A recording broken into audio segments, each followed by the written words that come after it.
আসসালামু আলাইকুম, welcome back to my channel Parul show. আজকে আমি তৈরি করে দেখাবো ইনস্ট্যান্ট মাওয়া। আমার রান্নার মধ্যে এবং মিষ্টি জাতীয় খাবারের মধ্যে আমি মাওয়া ইউজ করেছি। তো আজকে আমি দেখাবো সেই মাওয়াটা আমি কিভাবে তৈরি করেছিলাম। তো চলুন দেখা যাক কিভাবে মাওয়া বানাচ্ছি। চুলায় একটি প্যান নিলাম, প্যানে এখন আমি 2 টেবিল চামচ পরিমাণ ঘি দিচ্ছি।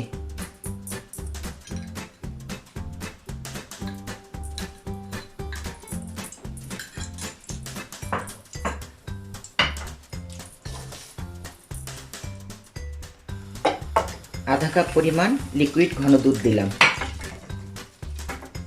দুধটা অনবরত নাড়তে হবে যাতে লেগে না যায়।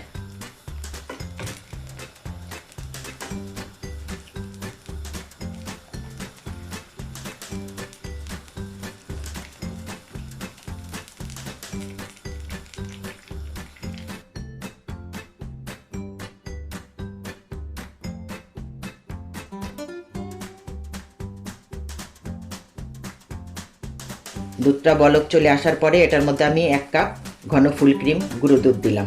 এখন এটাকে অনবরত নাড়তে হবে যাতে লেগে না যায়।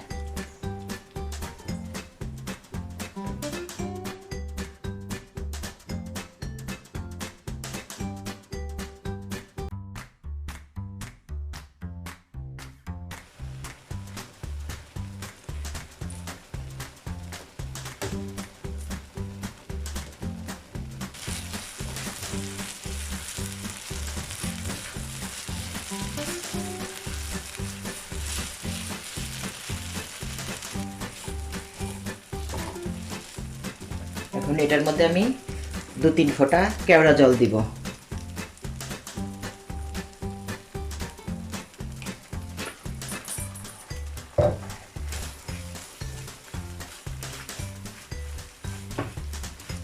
কেওড়া জল দিলে মাওয়ার মধ্যে একটা শাহি ফ্লেভার আসে, সেজন্য কেওড়া জলটা দিলাম।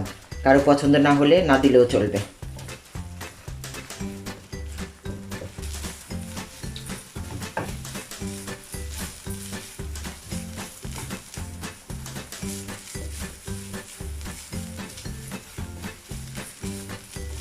এখন এটাকে আমি নামিয়ে নিব, নামিয়ে ঠান্ডা করে নিব। মাওয়াটাকে একটা প্লেটে নিয়ে নিলাম। এখন এটাকে আমি প্রথমে গোল শেপ দেব, তারপর আমি এটা একটা বারের শেপ দেব।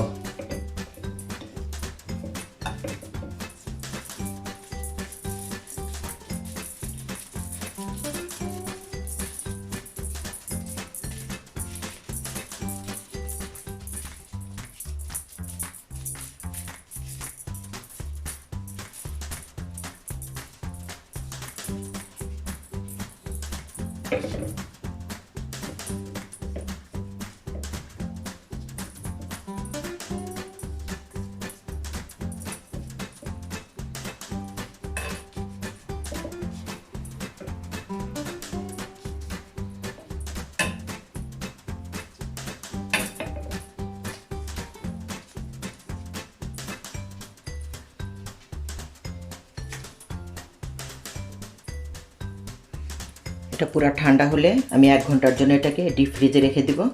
তারপর আমি 1 ঘন্টা পর কেটে দেখাবো এটা কেমন হয়েছে। ফ্রিজ থেকে মাওয়াটা বের করে নিয়েছি। মাওয়াটা তৈরি হয়ে গিয়েছে, দেখুন এটা কতটা শক্ত হয়েছে। এখন আমি এটাকে একটি গ্রেটারের সাহায্যে গ্রেট করে দেখাচ্ছি। আর এইভাবে মাওয়াটাকে গ্রেট করে নিয়ে আপনারা যে কোনো মিষ্টি খাবারে ইউজ করতে পারবেন। আমি আশা করছি আজকের মাওয়া তৈরির রেসিপিটি আপনাদের ভালো লেগেছে। আর আমার ভিডিওটি ভালো লাগলে আমার চ্যানেলে সাবস্ক্রাইব করবেন এবং আমার ভিডিওগুলি সবার সাথে শেয়ার করবেন। সবাই ভালো থাকবেন। আল্লাহ হাফেজ।